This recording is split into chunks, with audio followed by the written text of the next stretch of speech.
नमस्कार दोस्तों, आज हम एक बहुत बड़ी और इम्पोर्टेंट खबर के बारे में डिस्कस करने वाले हैं जो कल से पूरी दुनिया और भारत के हेडलाइंस में बनी हुई है। दोस्तों, ट्रंप ने 14 देशों के इंपोर्ट्स पर लगा दिए हैं 25 से लेकर 40% तक के नए टैरिफ। आपको बता दूं, आपको पता होगा कि 10% के टैरिफ पहले से ही लगे हुए हैं, उसके ऊपर एक्स्ट्रा और ऐड कर दिए हैं। इसमें एशिया के कई देश भी शामिल है और सबसे इंपॉर्टेंट ये है कि इसका भारत के लिए क्या मतलब है। क्या भारत के ऊपर भी ये लगे है? आखिर भारत की क्या पोजीशन है इसके ऊपर और भारत को लेकर ट्रंप की तरफ से क्या बोला गया है। आज के इस वीडियो में हम इस पूरे टॉपिक को सिंपल भाषा में डिटेल और एनालिसिस के साथ समझेंगे, तो एंड तक जरूर बने रहे। और अगर ये वीडियो आप लोगों को पसंद आए तो इसे लाइक करना और चैनल को सब्सक्राइब करना ना भूले। चलिए अब शुरू करते हैं। सबसे पहले समझते हैं कि ट्रंप का अनाउंसमेंट है क्या। दोस्तों, फिर से अमेरिका की तरफ से टैरिफ्स लगाने की शुरुआत हो चुकी है। आपको याद होगा, ट्रंप ने 9 अप्रैल 2025 को डिसाइड किया था कि 90 दिनों का पॉज लिया जाएगा और इसके जो डेडलाइन खत्म होनी थी वो होनी थी 9 जुलाई, यानी कि आज को, जब मैं ये वीडियो रिकॉर्ड कर रहा हूं। और अब दोबारा से ट्रंप ने 7 जुलाई 2025 को 14 देशों के लीडर्स को फॉर्मल लेटर्स भेजा है, जिसमें उन्होंने वार्निंग दे डाली है टैरिफ लगाकर। और सबसे हैरान करने वाली बात यह है कि कई देश जो यूएस के बहुत क्लोज अलाई है, उनके ऊपर भी ये पहाड़ जो है वो गिर चुका है कि अगर 1 अगस्त तक डील नहीं हुई। जी हाँ, 1 अगस्त इसलिए बोल रहा हूं क्योंकि 9 जुलाई वाली जो डेट है उसको आगे एक्सटेंड करके पहली तारीख जो अगस्त की आएगी उसको दे दिया गया है। और इन देशों के ऊपर हाई टैरिफ लगे रहेंगे जैसे अभी इंपोज किए गए हैं। साथ ही में उन्होंने ये भी कहा है कि उन्हें नहीं लगता कि कोई डील आगे भी बढ़ पाएगी इन देशों के साथ, मगर फिर भी उनकी तरफ से 1 अगस्त का टाइम दिया गया है। और साथ ही में ये भी बोला गया है कि अगर इनमें से किसी भी देश ने वापस से यूएस के ऊपर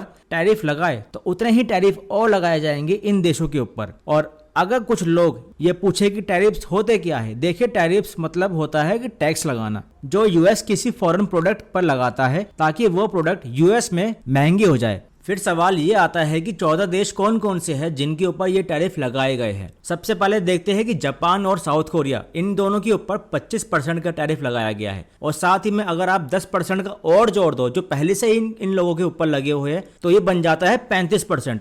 फिर आता है मलेशिया, कजाकिस्तान, टूनेशिया, इनके ऊपर भी 25% है, तो 10% का आप और इसको ऐड कर दिए, 35% इसमें भी हो गया। फिर आता है साउथ अफ्रीका और बोस्निया, इसके ऊपर लगे हैं 30% का। फिर आता है इंडोनेशिया के ऊपर जो 32% है। फिर सर्बिया और बांग्लादेश जो 35% है। कंबोडिया, थाईलैंड 36%, लाओस, म्यांमार 40%, मतलब म्यांमार में तो 50% तक टैरिफ लग चुके हैं। सोचो, 40% का टैरिफ, ये बहुत ही हैवी टैक्स है जो उन देशों की एक्सपोर्ट्स को अमेरिका में ऑलमोस्ट अनवाइबल बना देगा। ट्रंप ने यह कहा है कि ये सब अमेरिका फर्स्ट पॉलिसी के अंडर आता है क्योंकि वो जॉब्स और फैक्ट्रीज को वापस अमेरिका में लाना चाहते हैं और हम नहीं चाहते कि हमारा जो देश है वो डंपिंग ग्राउंड बने। पर इसका एक पॉलिटिकल एंगल भी बहुत स्ट्रॉन्ग सामने आता है। अब क्वेश्चन है कि ट्रंप ने ये सब क्यों करा है। इसके पीछे 2 मेजर वजह है। पहला, नेगोशिएशन प्रेशर बनाना। ये एक क्लासिक ट्रंप स्टाइल टेक्निक है, देशों को धमकाओ ताकि वो बेटर ट्रेड डील करने में मजबूर हो जाए। ये उनका स्टाइल 2018 और 2019 में भी देखने को मिला था जब चाइना के साथ ट्रेड वॉर शुरू हो गया था।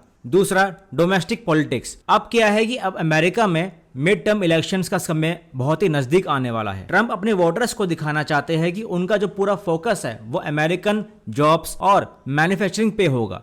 अब बात करते हैं कि ग्लोबल इकोनॉमी में क्या इंपैक्ट पड़ेगा इससे। पहला इंपैक्ट, मार्केट रिएक्शन। कल ही जो ये न्यूज आई थी उसके बाद यूएस स्टॉक मार्केट्स में थोड़ा सा वोलेटिलिटी देखने को मिली थी। इन्वेस्टर्स को डर है कि ग्लोबल ट्रेड टेंशन से स्लो डाउन हो सकता है मार्केट। यूरोप और जापान भी अब नेगोशिएट करने के लिए पूरी तरह से फोर्स्ड है क्योंकि आपको बताऊं तो जापान और साउथ कोरिया की जो इकोनॉमी है वो हैविली डिपेंड करती है एक्सपोर्ट बेस्ड में। अगर उन पे 25% टैरिफ लगता है तो उनके जो ऑटो और इलेक्ट्रॉनिक्स इंडस्ट्री है उनको बहुत नुकसान हो सकता है इससे। फिर देखने को मिलेगा साउथ ईस्ट एशिया का इफेक्ट। बांग्लादेश की गारमेंट इंडस्ट्री, इसके बारे में अभी मैं थोड़ी देर में आपको बताऊंगा। कंबोडिया, थाईलैंड, म्यांमार जैसे इकोनॉमीज जो चीप मैन्युफैक्चरिंग पर डिपेंड करती है, उनके लिए बहुत ही डिजास्टर हो सकता है। मिलियंस ऑफ जॉब्स रिस्क में आ सकती है। Supply chains, companies alternate supply ढूंढने में लग जाएंगी। रॉ मटेरियल्स महंगे हो सकते हैं। ग्लोबल इन्फ्लेशन में भी पुश आ सकता है क्योंकि इंपोर्टेड गुड्स की जो कॉस्ट है वो बढ़ जाएगी। चाइना का भी इसमें रिएक्शन आया है। चाइना ने स्ट्रॉन्ग वार्निंग दी है कि अगर ट्रंप ने टैरिफ लगाए उनके ऊपर तो उनकी तरफ से भी रिटेलिएट टैरिफ आएंगे।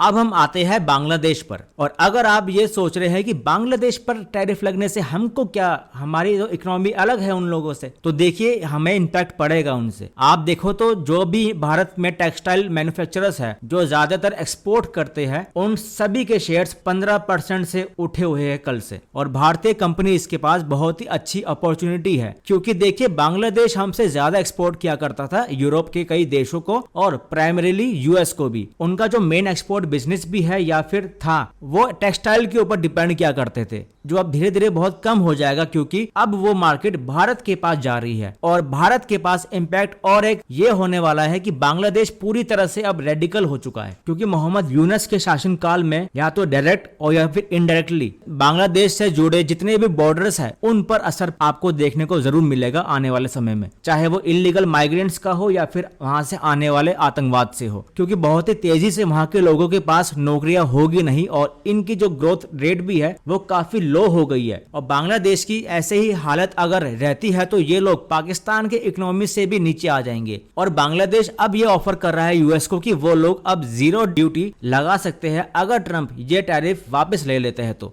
देखिए मुझे नहीं लगता कि बांग्लादेश अपनी जमीन के अलावा कुछ भी ऑफर कर पाएगा ट्रंप को। इंडिया के लिए इसका क्या मतलब है? देखिए इससे भारत को बिलियंस ऑफ डॉलर्स का एक मार्केट एक्सेस मिल जाएगा। और देखा जाए तो ट्रंप की टैरिफ लिस्ट में इंडिया भी है नहीं, जो एक पॉजिटिव साइन तो है। ट्रंप ने हिंट भी दिया है कि उनका इंडिया के साथ एक ट्रेड डील क्लोज होने वाली है, लेकिन इनडायरेक्ट इंपैक्ट काफी सिग्निफिकेंट है। सप्लाई चेन शिफ्ट्स की वजह से चाइना या आसियान से निकलने वाली हर मैन्युफैक्चरिंग भारत के पास आ सकती है। कंबोडिया, थाईलैंड, वियतनाम की जो लो कॉस्ट मैन्युफैक्चरिंग का जो हिट लगेगा उसका भी बेनिफिट भारत उठा सकता है। रिस्क भी है थोड़ा सा, अगर ग्लोबल ट्रेड ही स्लो हो जाता है तो इंडिया के एक्सपोर्ट्स भी गिर सकते हैं। रॉ मटेरियल और energy cost inflationary pressure create करेंगे। इसमें जियोपॉलिटिक्स का एक एंगल भी थोड़ा सा शामिल होता है। इंडिया यूएस रिलेशंस भी अभी थोड़ा सा स्ट्रॉन्ग तो है। मोदी और ट्रंप की जो पर्सनल केमिस्ट्री है वो भी अभी है। ये एक परफेक्ट टाइम है इंडिया के लिए स्मार्ट ट्रेड डील फाइनलाइज करने के लिए।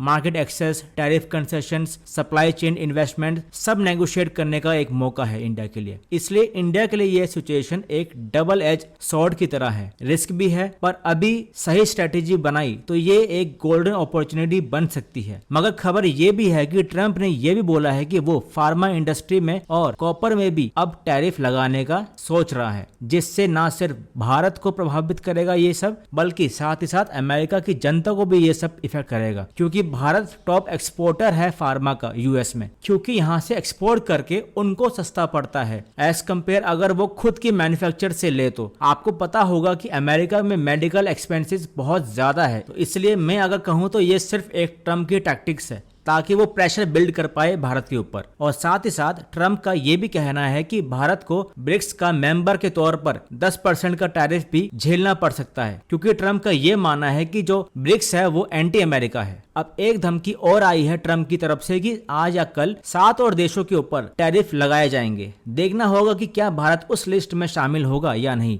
ओवरऑल देखा जाए तो ट्रंप के नए टैरिफ सिर्फ एक सिंपल ट्रेड पॉलिसी नहीं है, ये एक पॉलिटिकल वेपन भी है, एक नेगोशिएशन टूल भी है और इलेक्शन स्ट्रेटेजी भी है। लेकिन ग्लोबल इकोनॉमी इंटरकनेक्टेड है एक दूसरे के साथ। एक कंट्री के टैरिफ का असर पूरी दुनिया के सप्लाई चेन और मैन्युफैक्चरिंग यूनिट्स और जॉब से पड़ता है। इंडिया के लिए सबसे बड़ा क्वेश्चन ये है कि क्या हम इस अपॉर्चुनिटी को यूटिलाइज कर पाएंगे। ये समय है प्रोएक्टिव इकोनॉमी और डिप्लोमेटिक स्ट्रेटेजी का, strong US India trade deal finalise करने का, मैन्युफैक्चरिंग रिफॉर्म्स ऑफ इंसेंटिव देने का, एक्सपोर्ट सेक्टर्स को कॉम्पिटिटिव बनाने का, ईज ऑफ डूइंग बिजनेस और लॉजिस्टिक्स इंप्रूव करने का। और अगर ये सारे स्टेप्स लिए गए तो इंडिया इस क्राइसिस को एक अपॉर्चुनिटी में कन्वर्ट कर सकता है और एशिया में मैन्युफैक्चरिंग पावर हाउस बन पाएगा। तो दोस्तों ये था पूरा एनालिसिस ट्रंप के नए टैरिफ्स के बारे में और उनका ग्लोबल इंपैक्ट और इंडिया के लिए क्या मौका है उसके बारे में। आपको क्या लगता है कि क्या ये ट्रंप की स्ट्रेटेजी सही साबित होगी? अपने व्यूज नीचे कमेंट सेक्शन में जरूर शेयर करो और अगर ये वीडियो आपको अच्छी लगी हो तो लाइक करो, शेयर करो और चैनल को सब्सक्राइब करना ना भूले।